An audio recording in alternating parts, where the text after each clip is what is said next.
As it turns out, there is a limited amount of motorsport. This is a quick news update.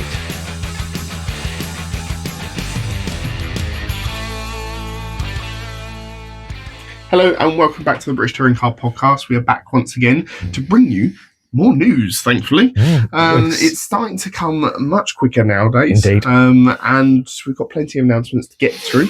We're going to go from least important, or least significant, should I say, to most significant. Yeah.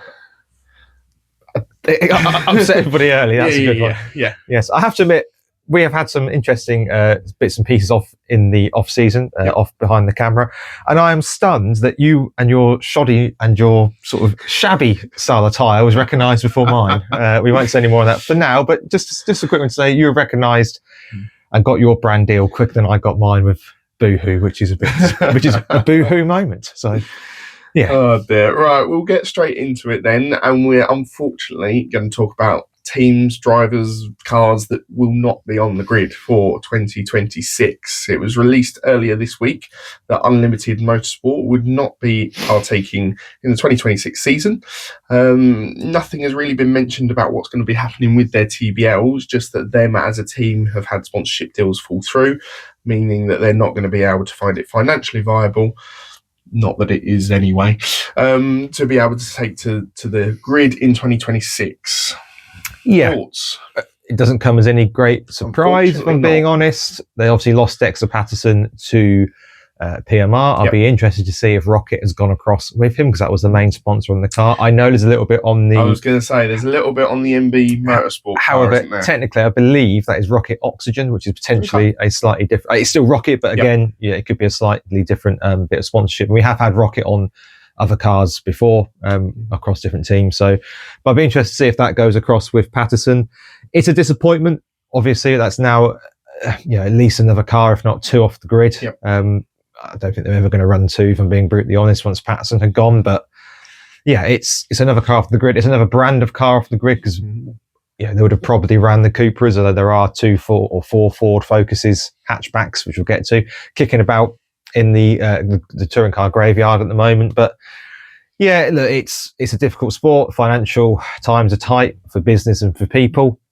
We always say that getting on the grid is pretty much 90% of the battle. You've got to find the sponsors that are willing to shell out the money required to go racing. Yeah, the actual racing part of it is very, very small in comparison to all the work that has to be done behind the scenes. And unfortunately, some drivers are just either better than others at attracting deals, or just have the better contacts. It's as simple as that. And they would have been left with Hamilton and Jelly as drivers left over from last year. Possibly, yeah. Because Max Hall is in TCR. Yep. And obviously Patterson's moved across. Jelly, I don't know, he could well enter WSR and just disappoint you in every way possible. But I mean, to be honest with you, I can't see him wanting to go back there after a fairly disastrous little cameo there anyway. And then Nick Hamilton, it always depends on the funding and what he can bring to the table. And I think that's a lot harder to do if you're the sole driver of that team without any other input from other bits and pieces. Nick had already mentioned or put out on social media that he has got his race license for 2026, so there is a slim possibility that we could still see him take to the grid, but I think that chance is quite significantly reduced now with the fact that Unlimited have had to sort of pull the plug on the season. Basically, there are still drives out there are still teams and cars that need to be filled, some more than others, and some we've had absolutely nothing from. Motorsport, we are looking at you. Yeah. So let us know your thoughts on Unlimited not being on the grid for 2026, whether you think that we're going to see them back. They're taking possibly a year. I'm calling it now that we're not taking a year out, or could we still see the Cooper on the grid? Maybe one are having the Cupra. I don't know. I don't think we'll see Unlimited back. I'm calling it early. This is similar to some other teams that have come and gone, in my view. Yep. I won't say any more there for the sake of lawyers. And I don't think we'll see it back. Perhaps we'll see a new team next year called possibly Unlimited something. something fronted by somebody who's not somebody who is somebody but not.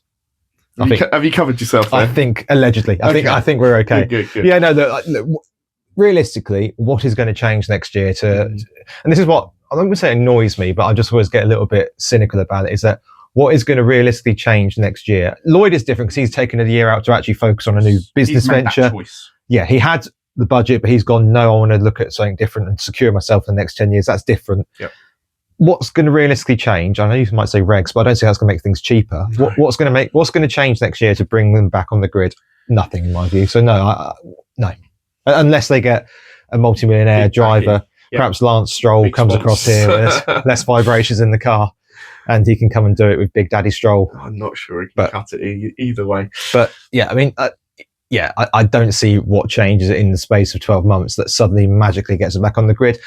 And I'd say cut and paste One Motorsport over the last couple of years that have constantly been coming back to the grid, and we are yet to see or hear anything. And if I'm being brutally honest, I would be stunned if we see him this year. Yeah, which unfortunately may lead to a smaller grid than we expected, certainly when the TBLs were released. But we have had driver announcements, thankfully. We have, and a car announcement as well. So we'll go to the car, because cars are slightly more interesting than people most of the time. It's a good-looking car, though. It's a very good-looking car. Hello, NASCAR called. They want to enter the touring car. So yeah, this is the news at NAPA, who we have been anticipating for a while. We're going to change away from the hatchback this season. Possibly even away from the Ford. That's what we were led to believe originally, but they have decided to keep the Ford. Now, I need to do a little bit of admin and housekeeping before we go into this. There has been, before people start waving their arms around, before arms start waving around, there's been a slight tweak in the regulations insofar as that all the teams have unanimously voted to bring forward the allowing of teams to run cars that aren't on sale in the UK for 2026. This is originally going to come in 27 with the whole regulation change that's coming in 2027. However, that element has been brought forward, which means that NAPA are running the Focus Saloon, which is not on sale in the UK, but this is not a Honda Integra situation. This has been agreed by all teams, and everybody is really happy. Yeah, we're not sure how many votes it had to go through to get to a unanimous decision, but NAPA have got their way, and I think it's a good thing for the championship. We are going to see a car that is going to be very sleek, very aerodynamic, and much like the Hyundai in a straight line, I'm expecting. The livery as well, it looks so good. It looks brilliant. So good. It looks just like a NASCAR car.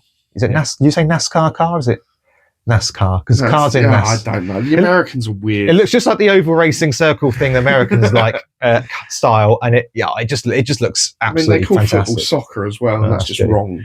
Yeah, it as a motorcade, it looks amazing. I can't wait to see it on track for next season. Obviously, just to remind you, that is being driven by 4 drivers: Sutton, Camish, Osborne, and Selby, who has stepped up from the minis. But yes, it's interesting to see that we did have a couple of years ago, everybody moving to the hatchbacks, apart from a couple of teams, but most people moved across to the hatchbacks. And now we're seeing a regression back to saloons. As it stands, there's only one hatchback in the championship. There was a very, very slight teaser, and you got your hopes up, didn't you, that you thought they might be bringing a wagon? I thought there was an estate. Yeah, a couple of people as well seem to think that they might be running the estate. Look, Sutton has, of course, won a championship in an estate. He's won one in everything, it feels like. Has he won one in the saloon?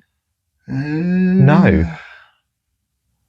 Yeah. Well, the Avensis technically was a saloon, I suppose. Not Avensis, the Infinity. My apologies. Yeah.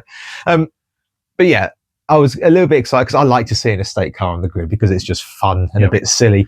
But yeah, they've gone for the saloon version, and I say it's interesting that the way the regulations and stuff is working, that going back to that saloon quote boxy style shape is better than what is normally perceived as the lighter, sleeker hatchbacks. But yeah. One assumption on the aerodynamics, and I'm going to get a little technical if that's okay with you, is that I'm assuming it creates a slightly smaller hole in the air because it will suck some of the air off down the bottom of the car rather than pushing it up over the top like you would with a hatchback. So I'm wondering if they're hoping it's a little less easy to follow, potentially, and therefore, if they're out front, which they're hoping to be, a lot of people won't be able to get past them because of it. And staying technical, we saw last year that I think it's fair to say Hyundai's managed the tyre rules the best. And I think perhaps that comes down to some of the weight distribution, the difference between a hatchback and a saloon. And they may well be looking at thinking, I think where Napa really hurt last year is when they had to run the hard tyre. We saw Camish fall through, I think, from 3rd to 17th or so. It's something silly like that. Whereas we saw Ingram take a 4th, I think, at Alton Park on the hard tyre. So I think they may have looked at that and gone, perhaps there is better merit in having a saloon style car which can have a different weight, not saying it's better, but a different weight distribution, which may be able to help negate some of those problems with the tyres. And all being well, they've got everything bolted on with the extra wheel arches and everything like that. Yes, and number plates cannot be magically sucked into the air intake. But I've seen, they've been out at Donington Park doing some testing. There's been some bits across Ash Sutton's and NAPA's social medias. The car looks, I can't wait to see it. Yeah.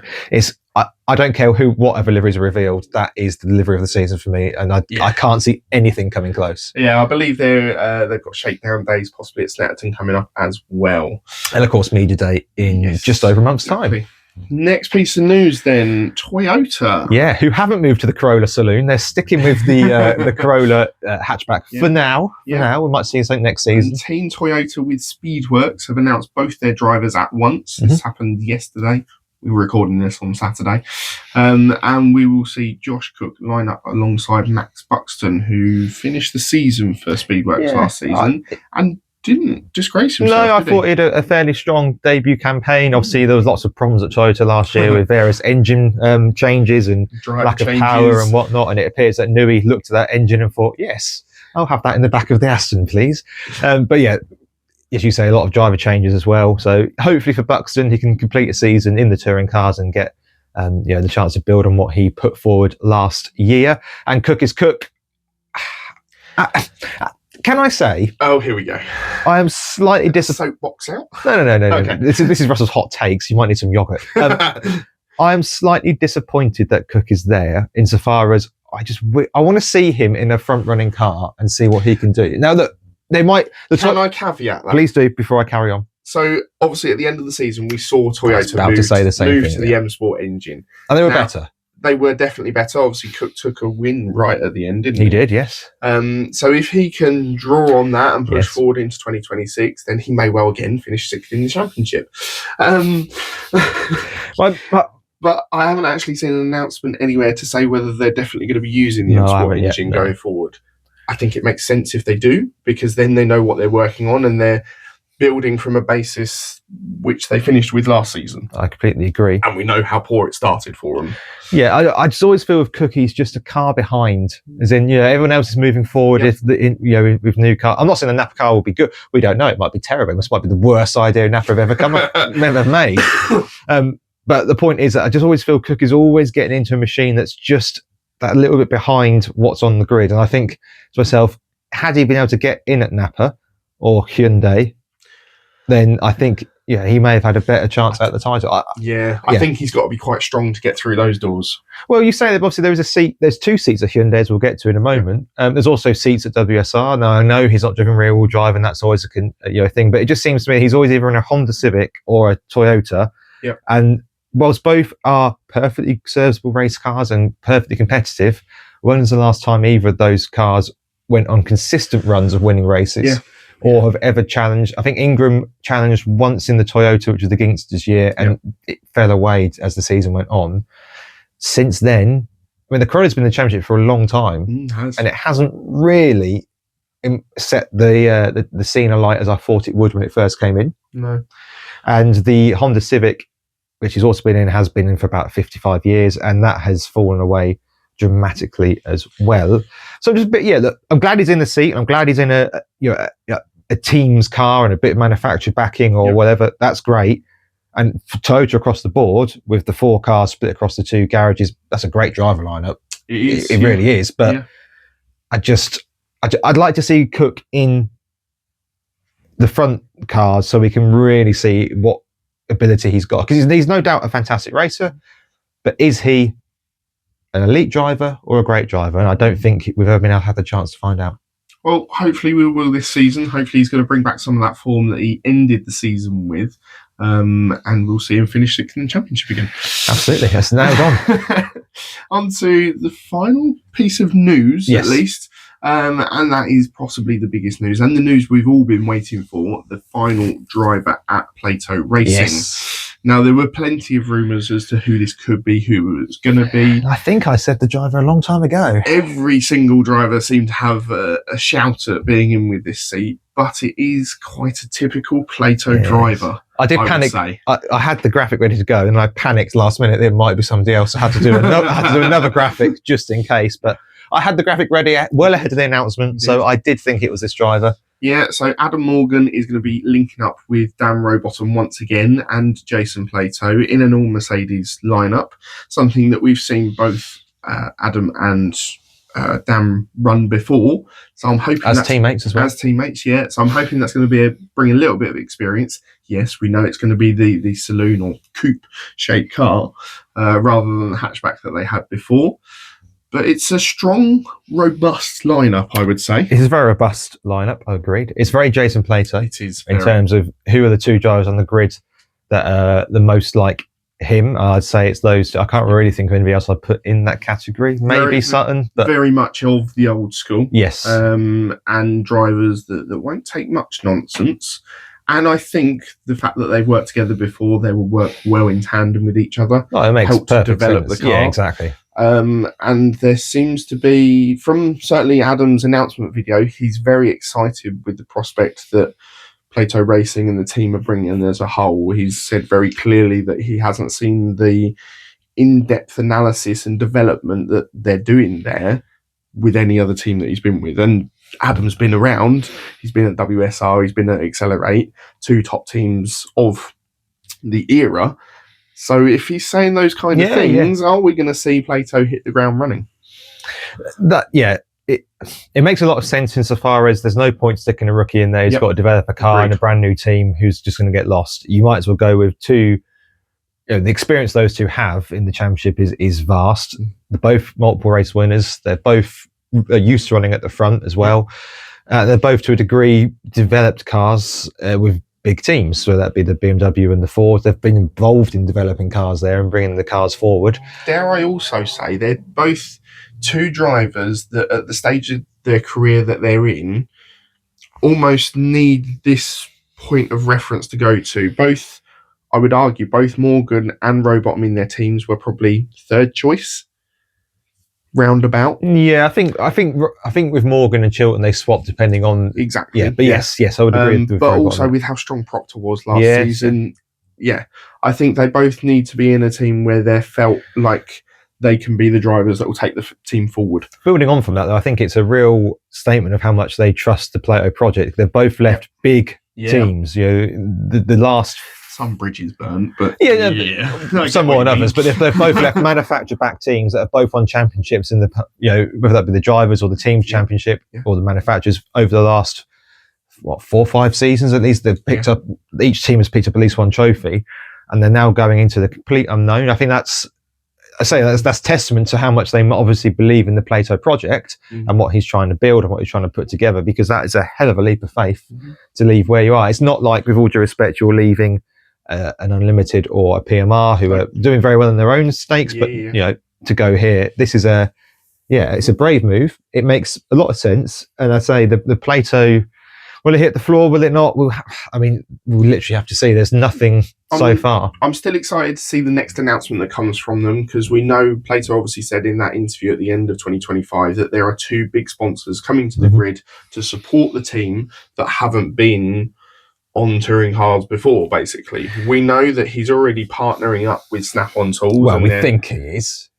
I've seen it linked. It's already is it linked? Okay. So he's already partnering up with Snap-on Tools for all the tool kits and all the garage materials, basically, to help the team achieve the top. And as we all know as car people, Snap-on is top of the top kind of thing. RIP Silverline. Yeah, exactly. So it will be interesting to see who those big sponsors are. And then the final one, which I think will probably come on media day, is the livery reveal, because I think that's going to give it the biggest crescendo. Can I just pour some slightly cold or even tepid water onto the party? I'm slightly worried that at this stage, a lot of teams are at the point where they're shaking down and they aren't. Now, I know they've had to build a brand new car, and I know that, but we've seen this week already that NAPA have had to build a brand new car, 4 of them, and they're out testing. We've seen Speedworks out on the track testing. We've seen WSR having at least released pictures of a built car. Okay, they're not gone out as far as I'm aware, but it feels to me that I don't know, intrinsically it feels that they're behind. Other teams are out shaking down I cars. think being a new team, they're always going to seem like they're behind. And all credit to Dan Robottom on his social media being able to show the extent to where they are at the moment, and the fact that they've had the car come back from the paint shop, they're going through the fitting up process in the last week or two. Yes, I think they're always going to feel like they're a little step behind, especially at the start of the season. But once they're there at media day and they can hopefully get the running that they need and they deserve, and they don't have any technical gremlins, that's going to be crucial. Then they can start to build on what they have. Yeah, that's fair enough. But I say that's my only slight worry at this stage is that other teams seem further ahead. I think it's the same with PMR and those Audis. Yeah, but then with all due respect, I wouldn't necessarily expect anything less because they're trying to build 3 cars and haven't got the backing and the links that Jason PLATO has. So yeah, I agree. Right, that's the news done. Yes. Some thoughts and rumours going forward. Obviously, we've got media day in round about a month's time now from the release of this. So there are still announcements yet to be made. Obviously, we've got drivers possibly still to come at PMR. We believe we've got 2 seats to fill there. The possibility of One's Motorsport, whether they're going to turn up or not. Obviously, we now know. No, we now know Unlimited are not going to be. And there. I'd imagine in the following week there'll be an announcement similar cut and paste for. Yeah. They've made no noise that they're back, so I just don't see it. We have 2 seats crucially to fill at Accelerate.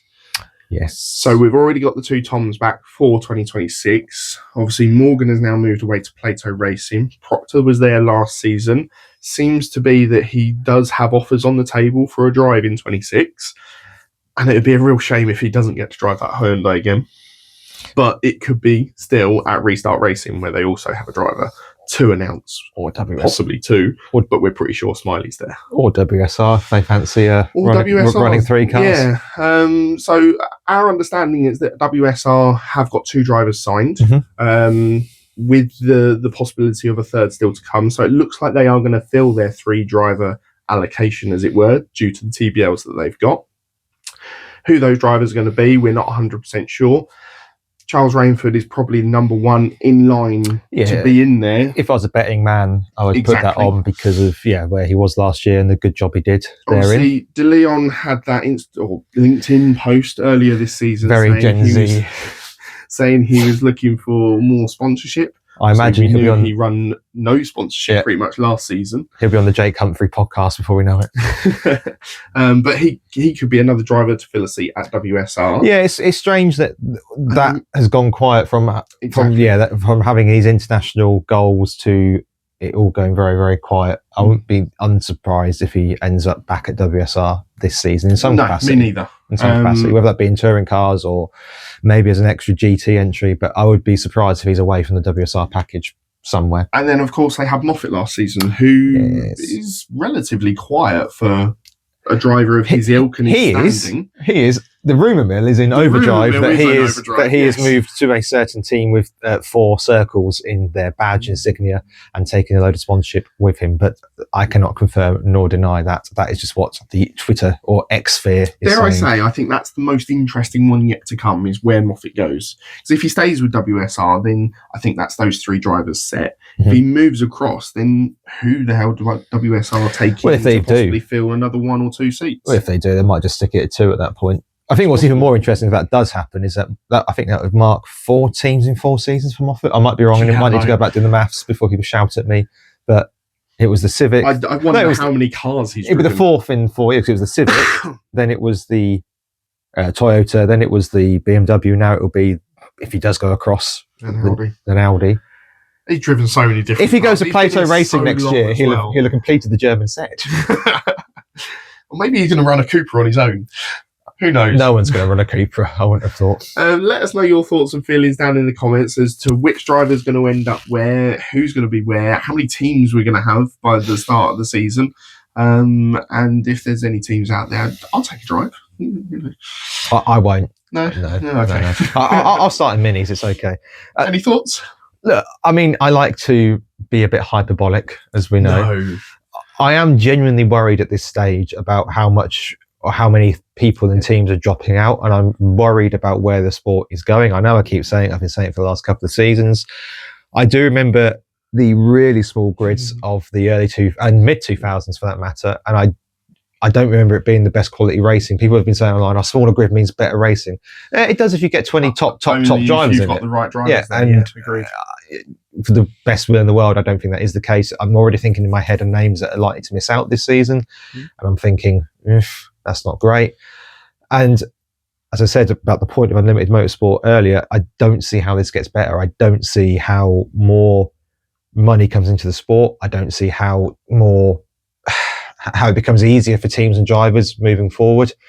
So yeah, I'm going to end it on a downer and say that at the minute, I think that anything short of a 26 car grid is, if we could end up in a situation where there's a 20 car grid, which means every driver will score points every weekend, more or less. Yeah. Because of the way that the point system works. Yep. I don't think a 20 car grid is good. I would like a 30 car grid personally. That's for me, that's the glory days, is a 30 car grid, or near a 30. And I think the biggest worry is I just don't see how this gets better. And I don't think that there's enough thought going into this at the top level, and I don't think there's a lot of thought about what fans think going into the top level, and the decisions that are being made. I don't think they're necessarily thinking of the consumer experience. And I have to say, because I've been doing this now with you for 5 years, and the rest, the podcast for 5 years. 7. Is it 7? Is it? Time. Yeah, COVID has ruined my. This is our 7th season we're going. Yeah, COVID's ruined my perspective of time.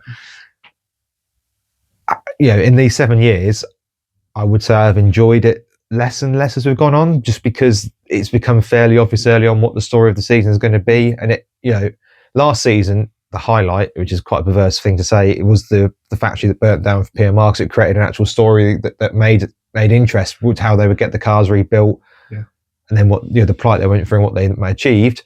The title was all pretty much decided by halfway. If it wasn't decided who it was going to, you knew of which two drivers it was going to, and the chasm at the top was unbelievable. Whereas you go back not too long ago and you go into final day, 6 or 7 were in contention going to Brands Hatch. And we've had that for the last couple of seasons where the title's been decided way before the final round. And that includes the year when NAPA dominated as well. And that wasn't, it was good for them, but not good for the sport. Yep. I don't know. I'm just not seeing where this goes and where this gets better at the minute. Regulation change may well bring change, not necessarily for the good. See F1 for details. Yeah, exactly. But we'll see how the season develops. We'll see how media day turns out. So stay positive, people. There's lots to play for. I've got to try and bring this back up now, haven't I? Let us know your thoughts and feelings down in the comments, whether you agree with Russ or call me out or completely disagree. Yeah, show me why I'm wrong. Respectfully, but show me why I'm wrong. We love to see and read all of your comments across all of our social media platforms. We try and respond, but the last few posts have gone nuclear. Which we thank you for. Oh, absolutely. But so if you haven't had a response, we are sorry. We write work jobs, etc., and the last few have been crazy, which has been great for us. Yeah, and if you haven't already, do go and subscribe down below. Make sure you like and follow all of our content. We appreciate it, and it helps us out a lot. Even if it's just mentally. Absolutely. But until next time. Keeps me happy. Yeah, until next time, we'll see you soon. Cheerio.